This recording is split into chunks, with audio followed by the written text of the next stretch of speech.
Ada perdebatan yang cukup sengit antara M. Kodari dengan Egy Sujana terkait dengan politik identitas, di mana mereka adu argumen saling serang ya, karena sebuah pemaknaan yang mereka bangun secara perspektifnya tadi. Kembali kepada Presiden Jokowi yang kita hormati sebagai presiden kita semua, itu janganlah membuat narasi-narasi yang logika kita susah nerima gitu loh.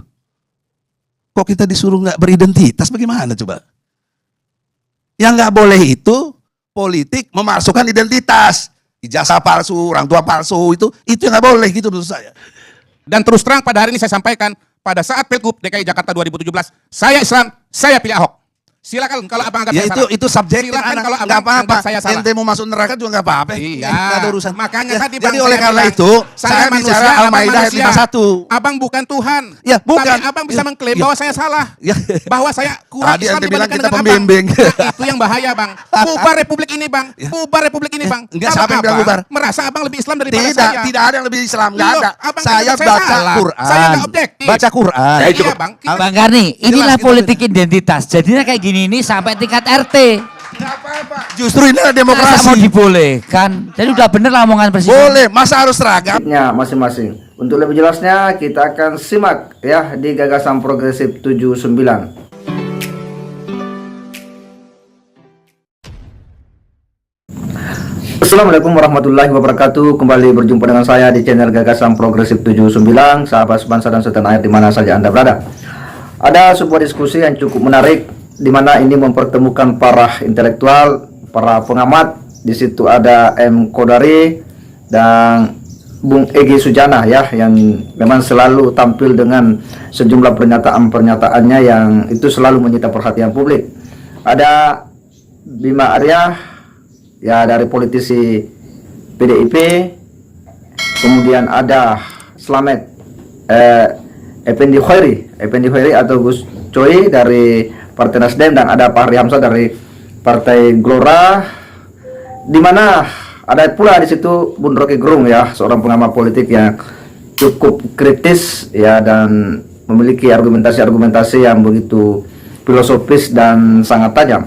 Diskusinya adalah membahas tentang bagaimana problematika politik identitas di Indonesia. Karena dalam berbagai kesempatan ya memang Pak Jokowi itu selalu menyampaikan dan mengungkapkan tentang bahayanya politik identitas. Dalam berbagai pidato-pidatonya ya Pak Jokowi selalu menekankan ya agar ya menghindari namanya politik identitas ya, karena itu berpotensi yang menciptakan keterbelahan sesama anak bangsa. Memang politik identitas akhir-akhir ini menjadi sebuah diskursus yang begitu menarik dan menjadi kajian ya di hampir semua kalangan, khususnya para politisi dan juga para intelektual ya, karena menghadapi Pilpres 2024 ya memang kembali mengemuka wacana politik identitas ini. Kita akan coba simak seperti apa sih perdebatan mereka dan seperti apa definisi pemaknaan dari para politik identitas itu. Kita akan coba simak bagaimana perdebatannya begitu sengit dan seru ini. Poin pentingnya adalah Tadi kembali kepada Presiden Jokowi yang kita hormati sebagai presiden kita semua, itu janganlah membuat narasi-narasi yang logika kita susah nerima gitu loh. Kok kita disuruh nggak beridentitas, bagaimana coba? Yang nggak boleh itu politik memasukkan identitas, ijazah palsu, orang tua palsu, itu yang nggak boleh gitu menurut saya. Ya cukup. Ya udah, ya kalau udah kira-kira nggak boleh.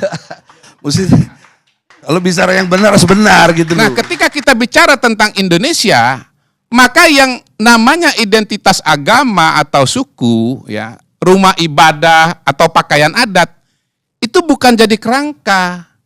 Abang justru salah di situ. Ketika bicara negara, abang bicara mengenai identitas-identitas yang sifatnya itu pribadi, ya.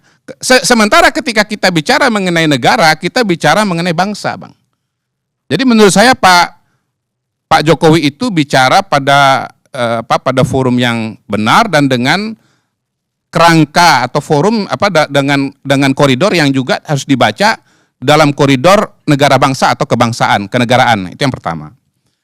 Yang kedua, kalau saya mendefinisikan politik identitas itu adalah politik atau tindakan untuk melabel kandidat ya dengan ya label-label agama begitu ya atau suku untuk mendapatkan dukungan dan memenangkan pemilu ya.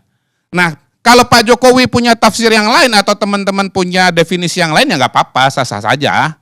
Kayak kita bikin skripsi aja kan kita bisa kutip istilahnya satu tapi definisinya ada 2 atau 3 atau 4 begitu. Dan akhirnya nanti penulis akan membuat rumusan sendiri. Anggap aja saya sedang bikin skripsi nih Bang. Jadi Abang sebagai penanggap atau sebagai dosen boleh gak setuju, tetapi ini definisi dari saya gitu ya. Iya boleh Bang, pembimbing Bang.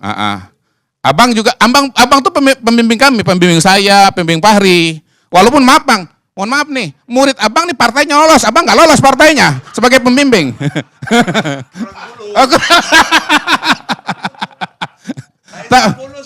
Nggak mungkin Bang, nggak fulus. Saya lihat jam abang tuh harganya 7 miliar kata Fahri Hamzah tadi. Gitu. Jadi Bang, nah definisi politik identitas seperti ini memang berbahaya. Kenapa bahaya? Satu nih ya. Buat saya lagi nih, anggap aja lagi nulis skripsi nih. Bahayanya satu, pertama bisa tidak akurat. Misalnya nih ketika Pilpres 2019 misalnya. Ada sekelompok orang yang menamakan diri misalnya sebagai Ijtima Ulama begitu, memberikan label kepada Pak Prabowo sebagai calon Islam begitu, yang berimplikasi bahwa calon yang satu lagi yaitu Pak Jokowi itu bukan calon Islam begitu. Nah, menurut pengalaman saya cara-cara seperti ini bisa sangat salah Bang. Gitu. Kenapa? Yang dianggap sebagai calon yang tidak Islam atau tidak santri, jangan-jangan lebih soleh daripada calon yang dianggap santri, begitu. Ya, ini bisa berlaku di mana? Ya, kalau nggak mau milih, nggak ikut milih kan nggak apa-apa. Oke, Pemilu itu hak, bukan kewajiban. abstain deh, abstain. Oh, absen begitu. Bukan absen, saya memilih untuk tidak memilih. Bang Fakri Tidak, jangan di Amerika. gitu. Jadi kalau di nggak, Bali gini, gimana? bro. Nggak, ini kan Di saya Bali mau sama jawab di ini. NTT gimana? Tadi kan saya disalah-salahin sama dia. Nggak apa-apa, itu subjektif. Kalau berpikir objektif, Anda Islam, ya, Anda kurang menyadari situasional. Yang saya bilang tadi, etika situasionalnya adalah kita ini mayoritas. Ada yang minoritas. Ini yang konsep tahu dirinya tuh nggak jalan. Kan kalian mau begini nih supaya yang mayoritas ini jadi gugur semangat keagamaannya. Jangan lagi persoalkan minoritas apa tidak. Kurang lebih begitu. Cukup. Ah, udah kalau Bang, itu Saya perlu nambahkan nih. Saya perlu nambahkan. Harus objektif. Ini penting Bang, nih. ya, karena kan diskusinya saya ini ya. Bang, saya Muslim, ya. Saya merasa saya Islam, tetapi cara berpikir saya memilih pemimpin itu karena saya lihat kompetensinya serta programnya, Bang. Bukan lihat agamanya. Begitu juga saya lihat gubernur. Saya akan lihat prestasinya, program kerjanya, kompetensinya. Dan terus terang pada hari ini saya sampaikan, pada saat Pilgub DKI Jakarta 2017, saya Islam, saya pilih Ahok. Silakan kalau abang anggap ya saya salah. itu subjektif. Silakan anak. kalau abang nggak apa-apa. anggap saya salah. Ente mau masuk neraka juga nggak apa-apa. Iya. Nggak ada urusan. Makanya Ya, tadi Bang jadi saya oleh karena bilang, itu saya manusia, bicara abang Al-Maidah ayat manusia. 51. Abang bukan Tuhan. Ya, bukan. Tapi abang bisa Ya, mengklaim ya. bahwa saya salah. Ya.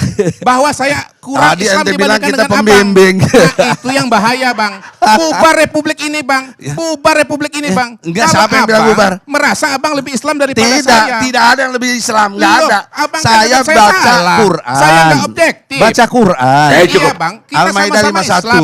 Kedari. Tapi saya bisa punya Cukup. Ya, pilihan. Anda boleh pilih yang lain, boleh Iya Bang, terserah. iya Bang. Anda. Saya jawab aja Bang. Ya Saya cuma sudah. jawab aja. Makasih Bang. Saya pilih yang Al-Quran. Iya, iya, Al-Maidah 51, udah gitu.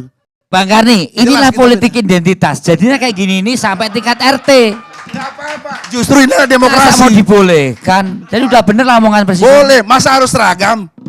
Ayo. Saya senang ada Bang Egy di sini sehingga contoh politik identitas itu menjadi nyata pada diri Bang Egy Sujana. Sebuah diskusi yang betul-betul ini cukup bergizi ya, para intelek ini menyampaikan sebuah argumentasi yang betul-betul bermutu. Ini sebuah sajian yang betul-betul bergizi daripada mereka-mereka para intelektual, para pengamat yang tampil untuk kemudian mencoba membangun sebuah perspektifnya tentang politik identitas, dan ini kemudian menjadi menarik bagi kita dan kita bisa menarik ya benang merah tentang seperti apa sih politik identitas itu dan akan bahaya-bahaya yang ditimbulkan jika politik identitas itu selalu menjadi wacana-wacana yang muncul ya ke permukaan. Semoga ini bisa mengedukasi kita semua dan kita bisa yang menempatkan diri kita agar tidak larut dalam ya kubangan politik identitas. Segera demikian, wassalamualaikum warahmatullahi wabarakatuh.